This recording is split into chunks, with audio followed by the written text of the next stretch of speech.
ባንተ ወረዳ ባንተ ዞን ባንተ ክልል ከሀገር ያለፈ ምሳሌ ቢኖር ሰው ባይራብ ባይጠማ ባይፈናቀል በስምምነት በፍቅር ቢኖር ሁላችን እንደዚያ ወረዳ እንደዚያ ዞን እንደዚያ ክልል እያልን የምንማርበትን ነገር ተፈጥራለህ ማለት ነው።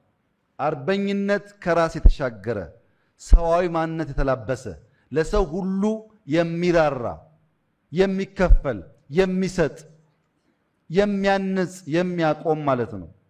ይሄ ብዙ ሀብት ብዙ በጀት አይፈልግም። እነዚህ አርበኞች ናቸው። በጾታ ሴቶች ናቸው።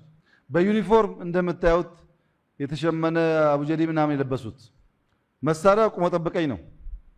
ሰውነታቸውም ወፈር ወፈር ያለ ነው። የወታደር ቅርጽ የለውም። ጉዳዩ እዚህ ነው። ልባቸው ሙሉ ለሀገራቸው የተሰጠ ነው። ልብሳቸው አይዛቸው፣ ጫማቸው አይዛቸው፣ ጸጉራቸው አይዛቸው፣ ቁሞ ጠብቀኝ አይዛቸው።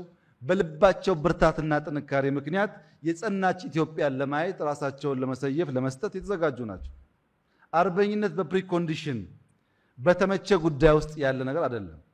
ሲመች የምታረገው ሲከፋ የምትተው አይደለም። አንተ ሰው በመሆን የምታረገው ነው።